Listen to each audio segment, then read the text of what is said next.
Thank you for your patience. So we are going to get started in just a minute for the Dragons Den finals.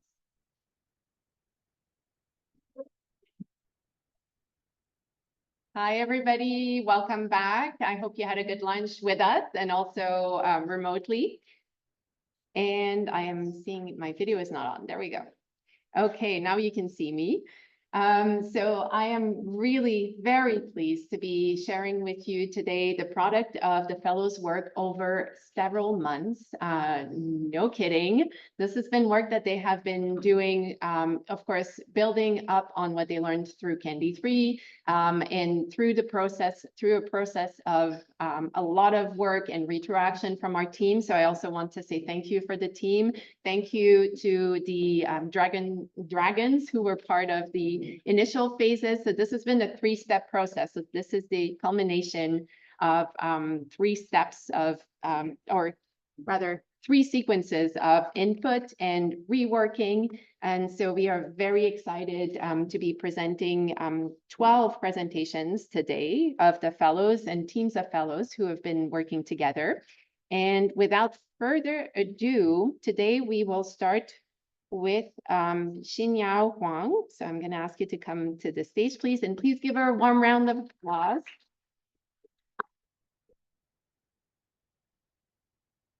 And this should be working for all. I'm checking the Zoom. Excellent. So I will turn it over to you, Xinya. You have 2 minutes.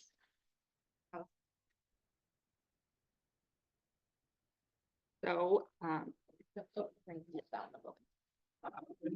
Yes.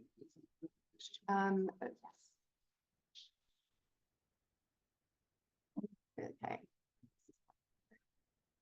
Typically, you're going to have to go blind, so you are looking at. So you click and it will change. Great. Okay. So, hi everyone, I'm Xinyao Huang from Columbia University, and I'm here to present my Dragons Den topic, how couples meet in the United States, and there's the data source if you're interested. So, here is my graph that illustrates the frequency of different dating modes over time from 1940s to early 2000s. And the y-axis is the frequency and the x-axis is time in years. So we have 8 categories here, and the size of the bubble would represent the total number of response for that mode. And let's take a close look at it. From 1940s to 1950s, we can notice that some kind of traditional mode of dating, such as through neighbors, restaurants, school, and party were very popular. Moving into 1960s and 1970s, we can notice a rise of those blue dots, which represented by meeting people through co-working spaces were start to get very popular. And by the 1990s and early 2000s, the co-working romances have become the most popular way of meeting the dates, and some traditional way of dating, such as through restaurants, school, and neighbors were still very popular, not as popular as they used to be though. And most importantly, we can notice a rise of meeting people through internet, which I believe marks the beginning of the digital age and its impact on social interactions. So in general, this period has been a mix of both traditional and modern way of dating practices. So in general, like this graph have highlights the evolution of dating trends over several decades from 1940s to early 2000s. And it has shown a transition from kind of with that old school way of dating, such as meeting people through restaurants, school, and church, and even blind dates, to kind of modern venues such as internet and co-working spaces. So that is basically my presentation, and here is the acknowledgement. Thank you all for listening. Thank you so much. So as you see, 2 minutes passes by in a very short time, and but that is part of the exercise. So now I will invite you all, sorry, getting there. Invite you all to snap this QR code and join us and join the dragons. So there's an audience award. So please give it your rating. And thank you for breaking the ice. Yeah, it's not easy. Give it a minute, let folks connect, vote. So now that you're connected, I see 18 people, 24 getting there. You can also do it online. Snap the QR code or join us at slido.com. I feel like I'm an advertiser. You know, click on the links below to like us. We know you like us. Okay, I think we're looking good. People look like they did it. I'm just going to give a heads up to Pratik, Bertram, and Megan that you're up next. Yes. So I think we're looking good at 41. And so I will just turn it over. Yes, I'm just looking through the room. People still looking at their phone. We're good. We're okay. Okay. So Megan, please join me on the stage and take it away. Okay. Good afternoon, everyone. My name is Megan Skronsky, and today I'm here presenting work in collaboration with my colleagues Bert Malik and Patrick Mahajan. I'll be discussing our findings on the demographic variation in wait times to receive housing vouchers in the United States. So the United States Department of Housing and Urban Development provides crucial housing assistance through vouchers to low-income individuals and families. So leveraging data from the 2023 Picture of Subsidized Households, which is based on the 2020 census data, we aim to visualize which counties experience the longest wait times, thereby highlighting areas with higher rates of housing insecurity. So to provide some context for the average wait times for vouchers across all US counties, the shortest average wait time is roughly a month. The total average is roughly 1 year and 4 months. And then in the case of Jefferson County, Louisiana, we have 35.5 years. Notably, Jefferson County consists of a 40% minority population. Understanding minority household density per county is crucial for effective policy implementation, particularly for HUD's housing vouching program, which is comprised of 58% minority participation. This knowledge allows for targeted resource allocation, addressing inequities, and promoting housing assistance. So here we have produced a bivariate map of the United States illustrating the average wait times for households to receive housing vouchers, overlaid with a percentage of minority households using county level data. So here you'll notice as a percentage of minority household increases, there's a slight tendency for the wait times to also increase. In our visualization, we deliberately chose not to control for population density to highlight the impact of minority density in urban areas. By doing so, we aim to accurately portray the correlation between minority populations and wait times for housing vouchers without diluting the influence of urban demographics on this relationship. And as you can see in the bottom left-hand corner, we have a graph which indicates the relationship of average wait time vouchers and the density of minority households per county. So while you can see that this general trend may be somewhat weak, we have identified the spatial distributions of these inequities.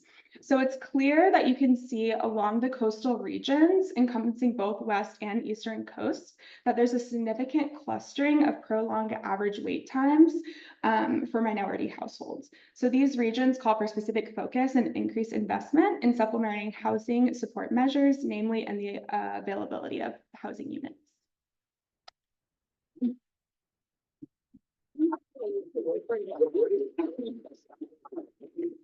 Well done, packing a lot of information in there. Okay, so voting is up again. And it's a lot, we know. You're doing an amazing job, folks.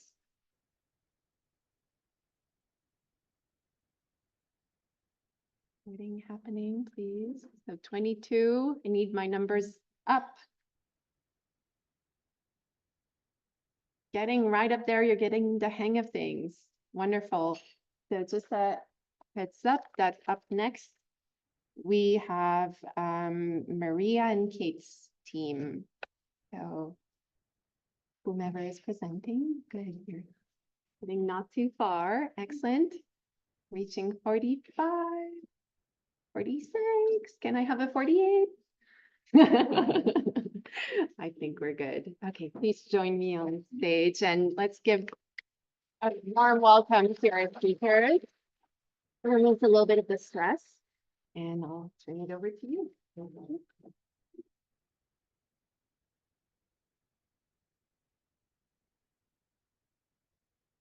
All right, good morning. My name is Maria and this is my partner Kate. And today we are looking at C-section rates during the pandemic in Canada. Historically, during times of crisis, women tend to delay their fertility intentions. And according to Statistics Canada, fertility rates did go down during the pandemic. Research shows that the economic downturn during the pandemic and lack of access to reproductive resources, such as closures of health clinics and abortion clinics, may have disproportionately affected low-income women. Literature on health inequality shows that women unable to delay their fertility intentions tend to be of lower socioeconomic background. They also have higher rates of underlying health issues and higher rates of life-saving medical interventions, such as C-sections. Given this context, we predict that despite a decline in birth rates during the pandemic, we should see an increase in C-section rates during the same time period. Now, using CAi data for 2018-2023, we looked at differences in C-section rates and birth rates of women in Canada. And then we included hospitalization rates to see if increases in hospitalization from health complications were associated with increases in C-sections. Here, we can see in purple that there was a sharp increase in C-section deliveries in 2020. So lower SES groups without adequate resources to delay their fertility may be represented here. We also see in green that the birth rate went down, which could mean that women that could delay their fertility intentions were doing so. But as we can see in the blue line, the hospitalization rate actually went down during the peak pandemic period. So what's happening here? One line of thinking is that hospitals were functioning under a logic of efficiency. C-sections are well-researched and have a relatively stable timeline. So we may be seeing hospitals planning C-sections to control the flow of patients and bed utilization. Policy considerations of this pandemic effect should focus on women of lower SES who are unable to delay fertility by increasing access to reproductive resources. These women may also be more prone to having a C-section to manage hospital utilization, irrespective of medical necessity. Our study shows the need for a keener eye by policymakers in areas of women's reproductive health during times of public health crisis.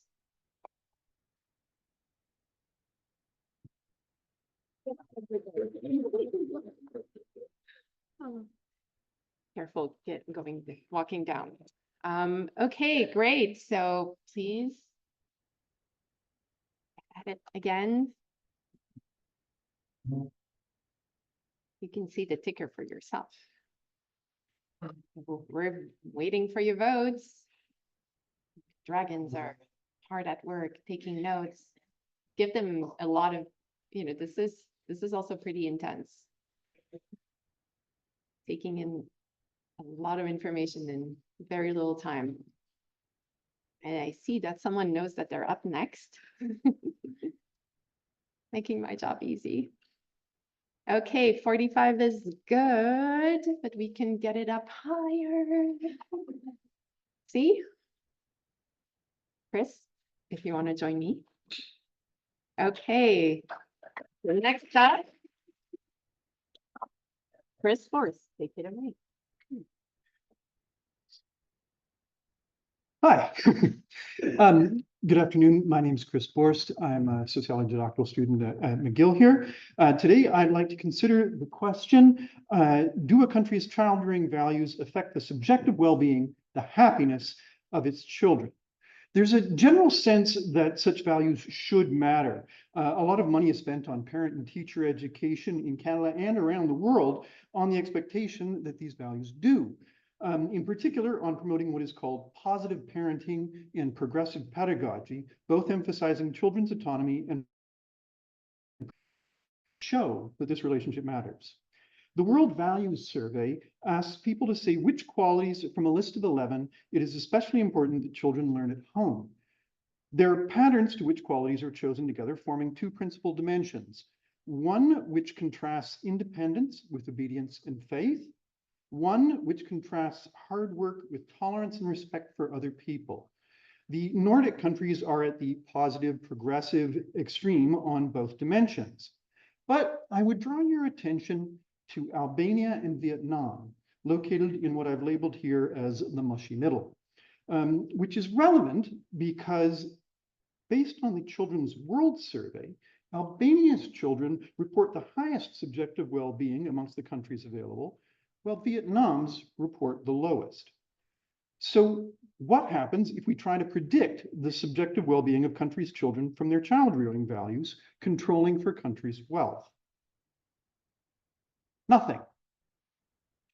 Neither value dimension has a detectable effect on well-being. In fact, GDP per capita has a zero effect too. On this evidence, children's happiness is unrelated to prevailing child-rearing values. This puts in question the extensive efforts that aim to change those values. But perhaps the problem is the evidence we have available. Thank you. Thank you. While you ponder that question, please vote.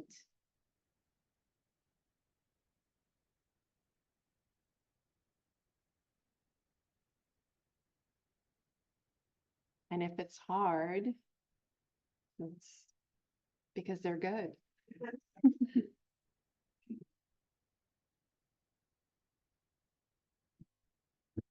Okay, fantastic. So next up, we have Tara, Rebecca, and Victoria. If you want to come up.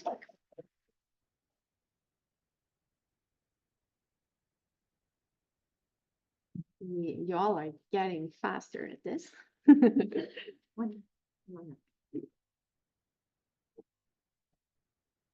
Hi, my name is Tara Henry. I'm a sociology PhD student at Florida State University. I worked along with Becky and Victoria, who are both geography students at McGill. Our project examines the relationship between macro level structural sexism and state level rates of intimate partner violence in the United States. And we did this work to explore whether or not structural factors would be appropriate targets for violence prevention efforts. So I'm going to talk about the variables, go over the analysis, and then show the visualization and talk about policy recommendations. Okay, so we employed a bivariate analysis plan looking at structural sexism and lifetime prevalence of intimate partner violence. So macro level structural sexism is a measure that composites 4 different dimensions of gender inequality, again, at the state level. So we look at economic, political, cultural/religious, and reproductive inequalities. And lifetime prevalence of intimate partner violence is the estimated prevalence or the estimated percentage of women within a state that are likely to experience intimate partner violence at some point in their life. So we have a low of like 32% and a high of around 62%. That's the variation among the states. And if we look at our graph here, we can see the blue values represent higher levels of LPV and the red are higher levels of structural sexism, whereas purple represents sort of a positive correlation among the two. And we can see that it looks as though most states do kind of fall along that diagonal line. But notably, there are still several states that are either strongly red or strongly blue and not really both. And you can see we do have a small effect in our correlation. So what this suggests to us is that while structural factors might be worth looking into, we probably should continue to focus our initiatives towards micro level or meso level factors that target states' demographic unique needs. Thank you.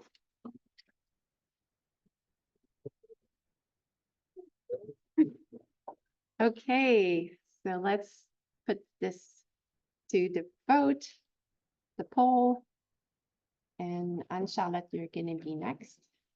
No, c'est bon.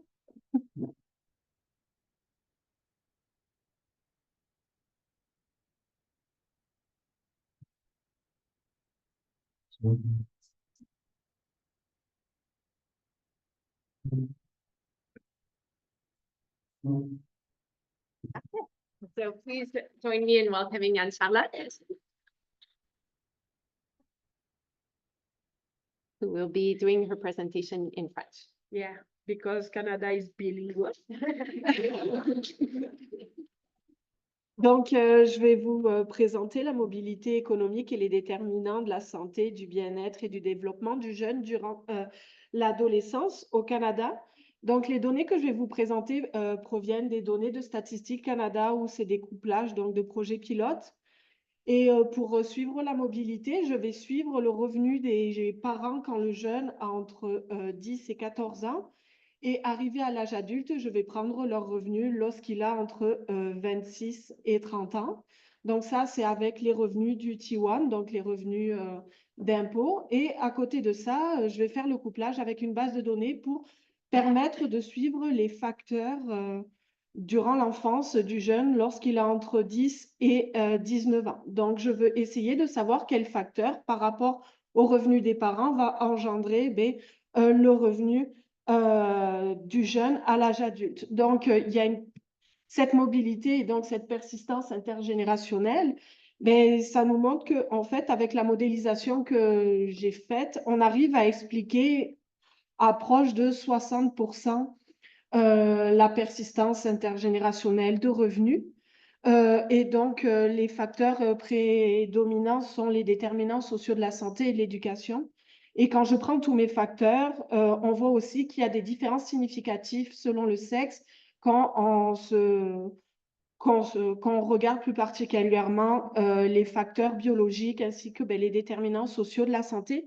Donc, ces résultats sont pour le moment descriptifs, mais qu'est-ce que ça nous permet de voir? Ça nous permet aussi de regarder plus précisément et maintenant de savoir quel facteur permet justement de trouver les politiques pour éviter et enlever cette disparité économique intergénérationnelle.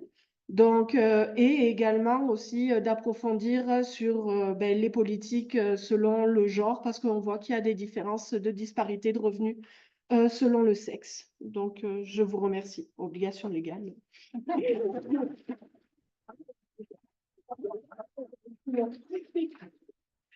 Merci beaucoup, Anne-Charlotte. Alors, je vous invite à voter. I invite you to vote this presentation.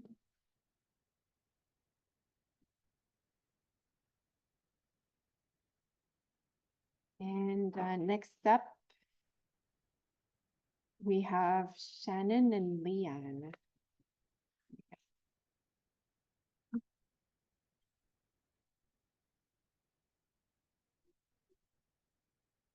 Okay, just giving it another minute. The vote and over to you.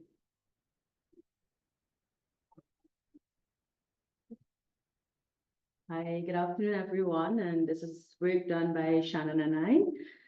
And our research essentially examined whether economic migrants with post-secondary education experience the same employment income as their Canadian-born counterparts. Traditionally, it was assumed that higher education equated higher wages. Researchers discovered, however, that this is not always true for immigrants. More specifically, compared to their Canadian-born counterparts, disparities have been noted in immigrants' access to STEM jobs and requisite earnings. Additionally, migrants' education attained in their home country appears to be undervalued. We conducted, therefore, an OLS regression using the 2021 Canadian Census data, with a sample of employed individuals aged 25 to 39 who had some post-secondary education. So what did our research show? We focused on employment income for immigrants, controlling for socioeconomic demographics and human capital characteristics. Hence, our orange bar here shows that economic immigrants are predicted to earn less than non-immigrants. Next, the green bar represents educational attainment and indicate that generally higher education leads to higher earnings. Finally, the blue bars show that the location of study. Importantly, though, compared to persons who completed their education in Canada, all other locations of study experienced lower earnings except for those who studied in the US. We noted also that the majority of economic immigrants obtained their education in a country outside of Canada, leading to significantly lower earnings for most immigrants. Our analysis therefore supports research regarding these income discrepancies, and we intend to delve further into the causal factors. However, actions towards inclusivity and equity in terms of credential recognition should be promoted. In addition, legislation, policies, and institutional practices should be harmonized to support equitable labor practices, regardless of nationality. Thank you.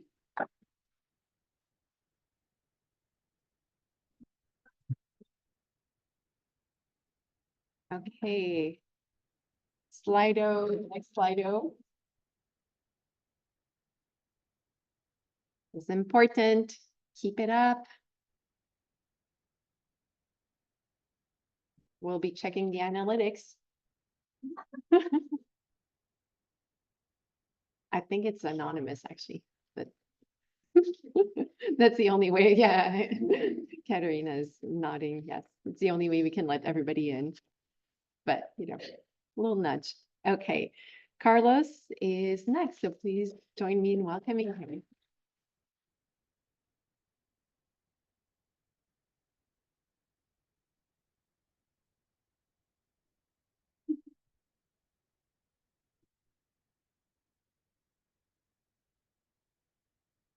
Hello, everyone. Carlos Ramirez.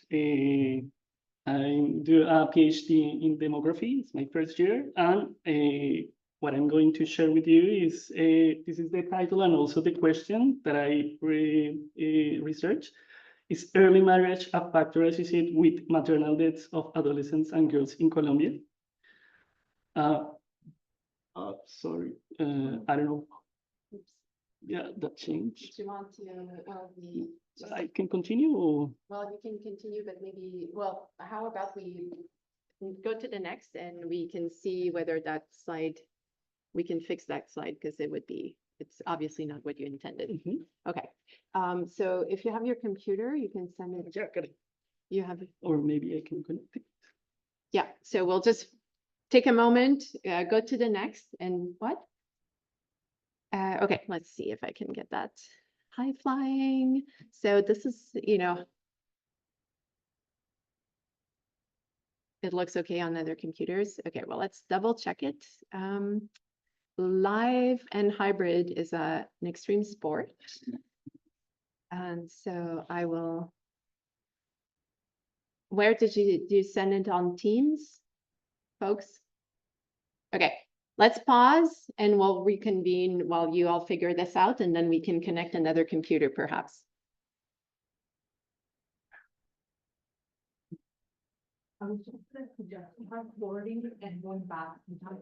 No, it's all, I think it's in the, it's really on my slide here. So I did have a notice that the slide deck was, that there was a font that was not good, and I think that's the one probably. Do you want to try? Okay, let's try.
Now, yes. And here we go. On the polling. Thank you. Please go ahead while I reconnect. And make sure that I reconnect on Zoom. So folks on Zoom, invite you to reconnect with us. And hopefully all of this is working now. Yes, I see the numbers ramping up. Wonderful. Okay, so next up, we have Callie and Bavisha. Please join me on stage.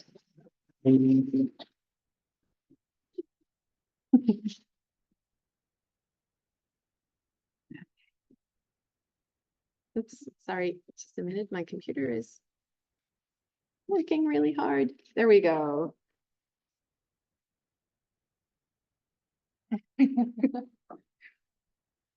Okay, hello, everyone. Oh, thank you. Okay, so Callie and I's presentation is entitled The Association Between Housing and Health Among Canadians, Comparing Age Groups. So good housing conditions like affordable and accessible dwellings are associated with good health, while poor conditions like mold and substandard air quality can be detrimental to well-being. A few studies from other contexts have also suggested that housing and health associations can vary by age groups. And what this means is that different housing conditions can have differential impacts depending on which age group you belong to. And this is evident in the differences in the magnitude and the significance of housing and health associations. So our exploratory project answers the research question as stated up here. And our purpose is really to consider whether good and bad housing looks different for different age groups and whether more targeted policies are needed in the context of Canada. And we do this by analyzing the 2021 Canadian Housing Survey. So up here, you should be seeing the results of our logistic regression models. They're predicting good mental health. And you can see that we stratified them using 3 age groups. We have several control variables, including gender, visible minority household member, educational attainment, and general health, as well as other housing conditions. And just off the bat, visually, we can compare and see that there are differences in affordability, so how affordable your house is, tenure type, so owning or renting, and dwelling type. And so based off of these results and previous literature, we recommend to continue exploring the impacts of age in the interactions between environments and health, and also to provide and make accessible to all ages more affordable housing options and of different types and sizes. Okay, thank you.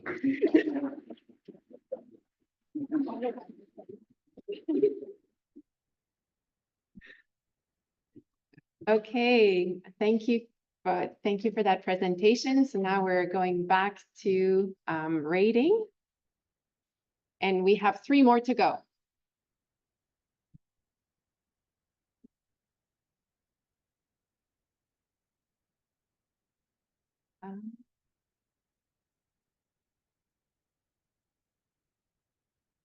I think I see Ida next on my slides. Okay. Because that's not what I have on the list. Okay. I know, but the slides I see are for Ida and the list says Canada. Just. Okay, let me just take a sneak peek at the slides ahead.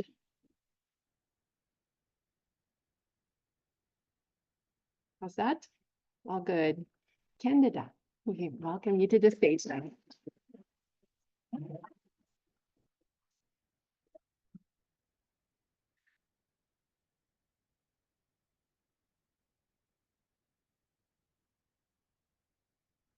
Okay. Hi, my name's Candida Williams, and today I'm here to call for the engagement of intersectionality in Canadian health policy. So despite Canada's reputation of being a healthy nation, we know that health disparities exist, persist, and in some cases are growing within the country. We also know that many health disparities are the results of different social factors like socioeconomic status, education, or racialization. And that is why I am here today to illustrate why it is important to meaningfully employ the intersectionality theory within health policy programs and planning towards generating effective interventions.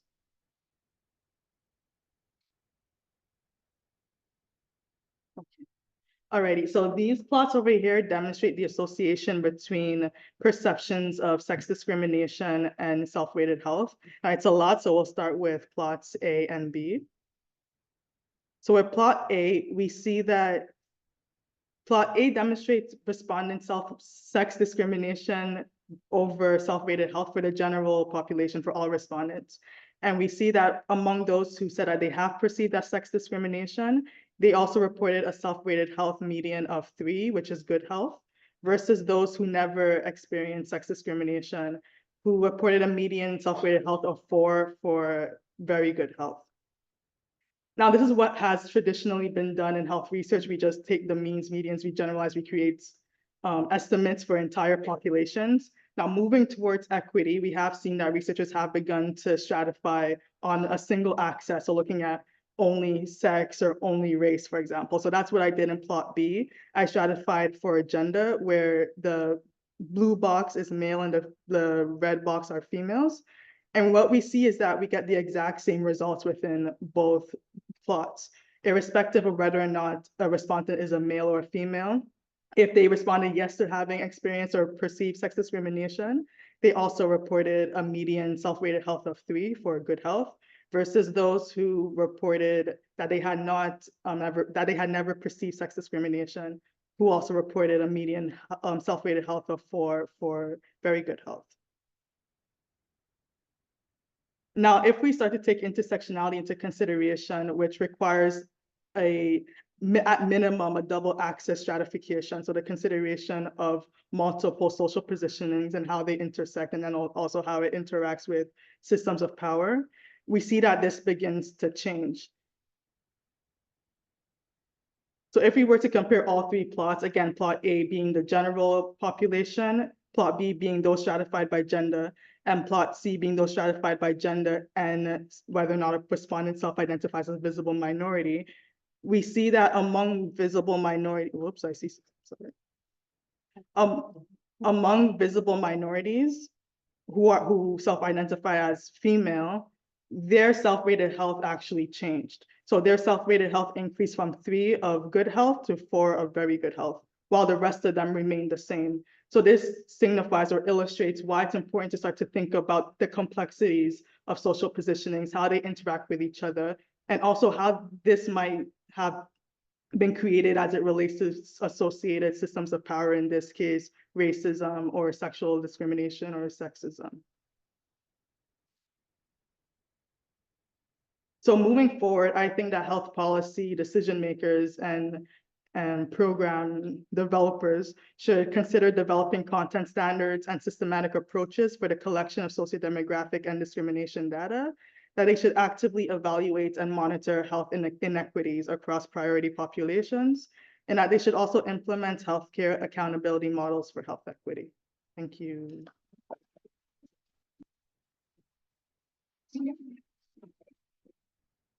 Okay, My hello second job everyone. is as an IT, like IT support. Yeah.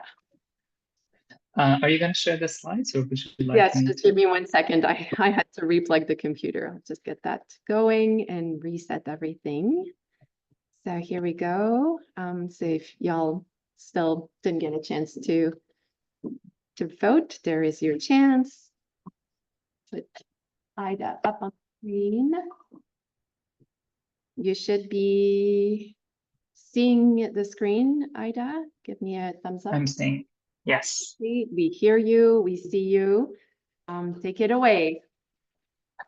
All right. Hello, everyone. My name is Zaida Parnia. I'm from University of Toronto. My apologies for not being there with you in person, but today I'm going to talk about measurements of gender-based inequalities, particularly when we look at things like depression, where the traditional story and our findings from the data that has been around these inequalities by gender has told us that, for example, those assigned female at birth are regularly experiencing higher rates of depression. And there are various hypotheses regarding whether it's biological, social, or whatnot. The study that I'm presenting today is from the work of Dr. Jessica Fields and team at University of Toronto. So to highlight why this is important, next slide, please. We have these word cloud that we asked in a survey from participants to describe their own gender, and the relation. And as you can see, people have used many different ways of identifying and describing, and these different ways shows us that there are variations not only in how people identify, but their experience in the world and how that relates to the way they would identify. And given this context, there has been developments in measurements of gender that's been suggested to expand the way we understand it and expand the ways we measure variation. And next slide, please.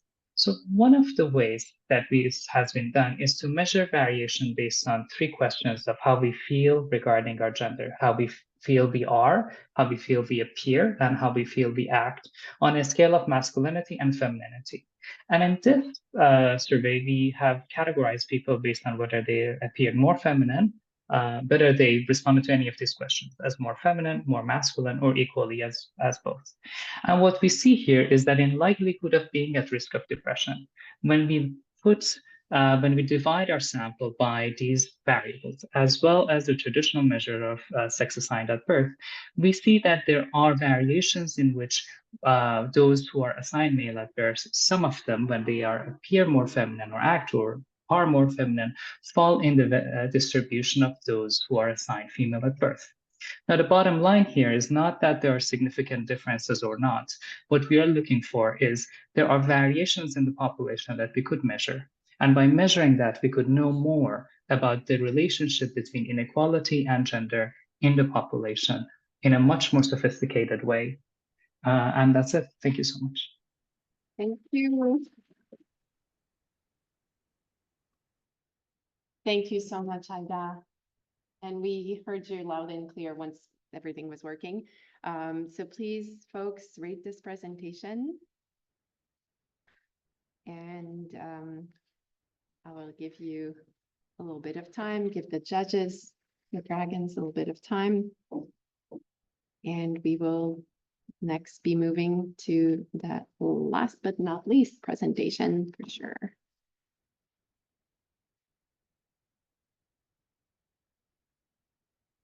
Okay, so 48, that's my magic number.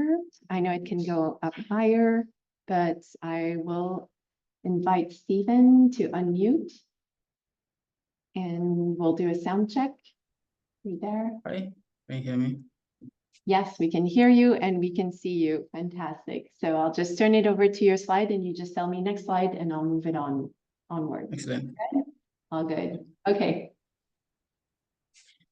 Yes, thank you very much. Hi, everyone. I'm Stephen Obodo. I'm a doctoral candidate of epidemiology at McGill. And so I imagine we are tired of hearing about COVID, but please bear with me.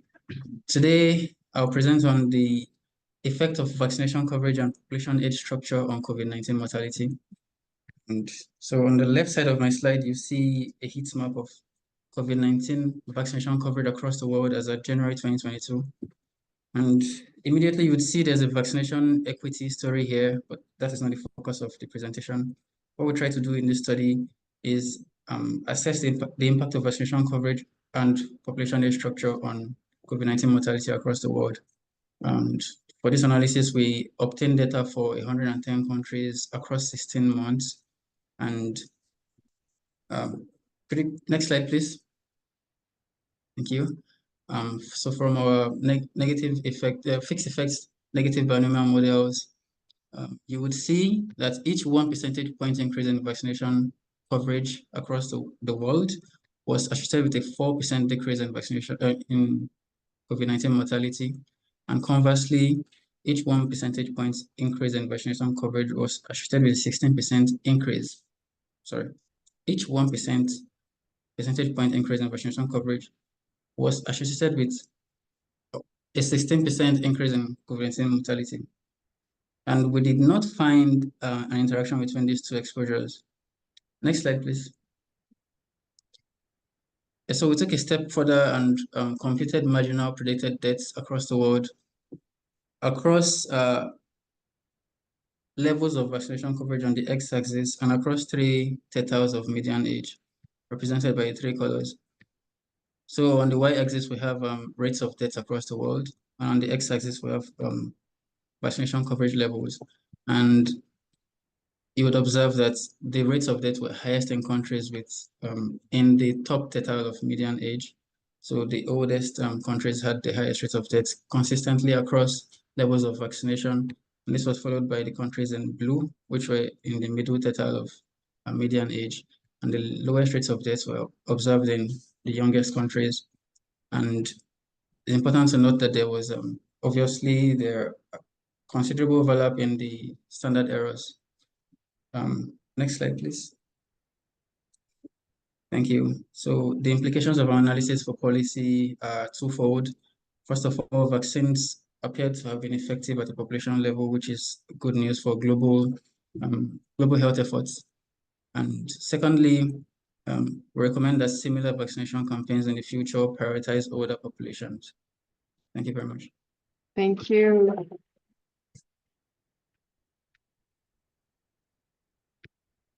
So please, folks, this was the last presentation, so give it your all. rank and rate.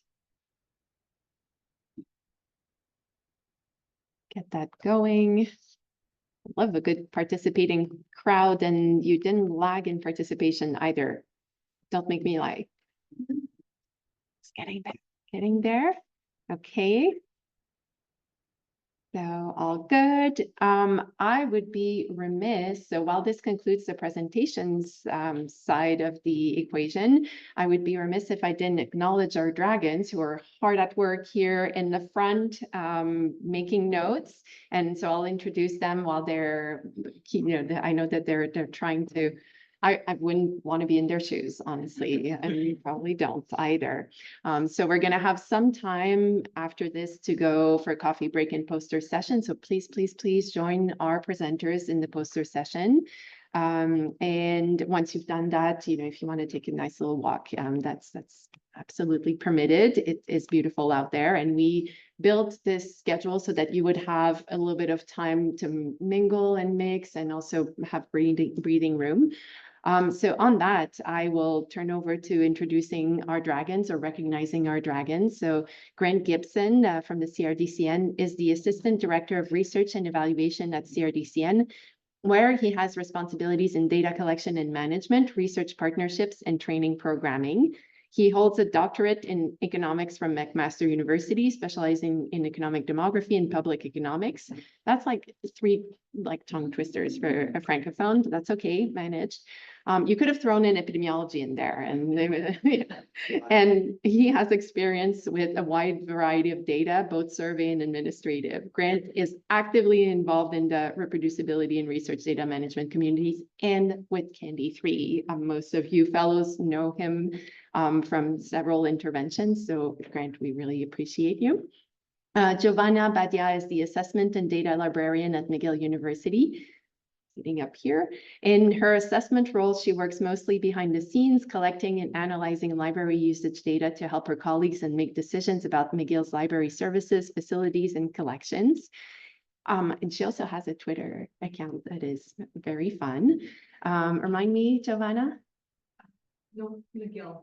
Notes McGill. Yeah. Yes. Okay. Notes McGill. So at Notes McGill.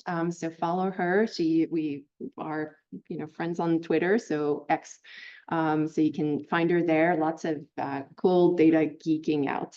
In her data role, Giovanna helps McGill students, faculty, and staff find and work with data sets on specific topics by answering their questions and teaching. She finds her two roles complement each other really well and never leave her with a dull moment. And except she does take moments to come and join us for the second year now in a row. Thank you, Giovanna. And Dr. Tim Elric is the director of the Geographic Information Center at McGill, which actively provides one-day and multi-day courses in an effort to support members of the McGill community who use statistical tools. Dr. Elric is an experienced facilitator of online workshops for R. Woot woot, and in person too, right? We know we get his acumen several times since the start of CAnD3, and he is also, of course, a member of the CAnD3 Skills Committee as part of its governance structures. Join me in thanking our dragons, please.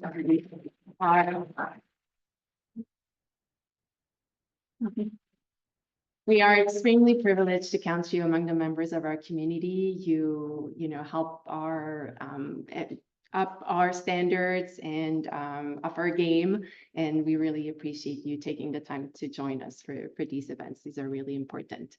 So on that, folks, I think all deserve a break. I do want to have one last round of not only applause, but standing ovation for our fellows, please. So everybody stand up. Everybody, all of you who all did it.